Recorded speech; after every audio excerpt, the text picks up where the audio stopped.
एक वरदान और दे दो। बोले जब भी मैं यहाँ से निकलूं मैं आप ही का दर्शन करूं। भगवान कहने लगे इसके लिए तो मुझे आपका द्वारपाल बनना पड़ेगा। बोले बन जाओ।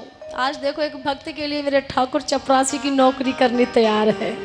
इतना करुणामयी है गोविंद। देखो हम किसी पद पर पहुंच जाएं, किसी पद पर पहुंचे इतना बड़ा अभिमान आ जाता है। आहा, अरे हम क्यों झुके किसी के सामने?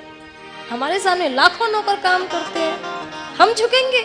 लेकिन देखो जो पूरी सृष्टि का मालिक है, आज वो एक भक्त के द्वार पर भक्त के खातिर चपरासी बन करके नौकरी कर रहा है। किसकी? द्वारपाल की। भगवान कहने लगे अब तो बड़ी बात फंस गई। बोले महाराज जब भी जिस दरवाजे से जाओ तुरंत तो वहीं खड़े होना पड़ता है, भगना पड़ता है, दौड़ लगा दी इधर से उधर। नारायण नारायण नारायण नारायण करते हुए नारद जी पहुंच गए। कहा? मैया लक्ष्मी के पास। बोले ओ मैया माला ले लो, हाथ में माला। अब छोड़ो, अब इंतजार मत करो, स्वामी जी तो गए, अब आने वाले नहीं है। बोले काहे? बोले नौकरी लगा लीजिए। और सुनो महाराज हमारी तुम्हारी नौकरी तो ऐसी है कि अगर बेचारों कोई काम कर भी आए तो पैसा तो दे जाए, बेचने तो फ्री में ही लगा लेंगे। मतलब बोले राजा बलि के यहाँ द्वारपाल बने हुए हैं, वो आने वाले नहीं है। आप जंगल जाओ, भगवान का भजन करो, उनका इंतजार मत करो। मैया कहने लगी महाराज ये क्षीर सागर उनके बिना सूना है, उनको लाने के उपाय बताइए। बोले श्रावण मास का महीना है, राखी लेकर के जाओ, राखी बांधना राजा बलि को और कहना जब वो कहे कि क्या चाहिए तो बदले में मांग लेना द्वारपाल को। अब तो महाराज राजा बलि के द्वार पर मैया गई और जाकर के राखी बांधी। अब देखो किसी भक्त को यदि अपनी ओर आकर्षित करना है तो मैया बड़ा सुंदर भाव कह रही है। पहले राखी बंधवा ली और बचनों में बांध रही है। बोले सुनो ओ भैया मेरे राखी के बंधन को निभाना, ओ भैया मेरे छोटी बहन को ना रुलाना। राजा बलि कहने लगे नहीं नहीं बहन आपने राखी बांधी है, भाई बनाया है, आप मांगो आपको क्या चाहिए।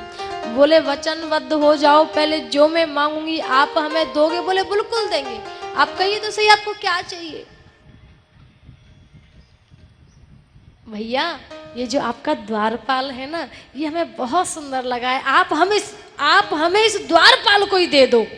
और जो द्वारपाल का नाम लिया राजा बलि के नेत्र सृजल हो गए। हाथ जोड़ के बोले देवी आप साधारण स्त्री नहीं हो, जिसने मेरे द्वारपाल को पहचान लिया वो साधारण स्त्री नहीं हो सकती। आप हो कौन? अपना परिचय बताइए। माता लक्ष्मी कहने लगी सुनो जो आपके यहाँ द्वारपाल बन के बैठे हैं ना हम उन्हीं की अर्धांगिनी है, उन्हीं की पत्नी जी है, धर्म पत्नी। हाँ राजा बलि के नेत्र सृजल हो गए। बाहरे ठाकुर पहले साक्षात नारायण मेरे यहाँ मांगने आए और जिन लक्ष्मी के पीछे दुनिया दौड़ते कि लक्ष्मी जी मेरे घर आए, मेरे घर आए, मेरे घर आए, कितना कितना प्रयास नहीं होता लक्ष्मी जी को लाने के लिए। लेकिन यहाँ तो बिना बुलाए ही माता लक्ष्मी इतनी कृपा करे कि वो खुद मांगने आई है। इस कथा से क्या सीखने को मिल रहा है पता है? बोले अगर अकेली लक्ष्मी मैया के पीछे भागोगे ना तो वो कृपा इतनी जल्दी करने वाली नहीं है। लेकिन एक बार नारायण को पकड़ लो और जो नारायण को पकड़ लिया तो लक्ष्मी मैया तो खुद आपके पीछे पीछे दौड़ने लगेगी। एक बार अपनाओ तो सही नारायण को। बड़ा सुंदर भाव। द्वारपाल बने भगवान।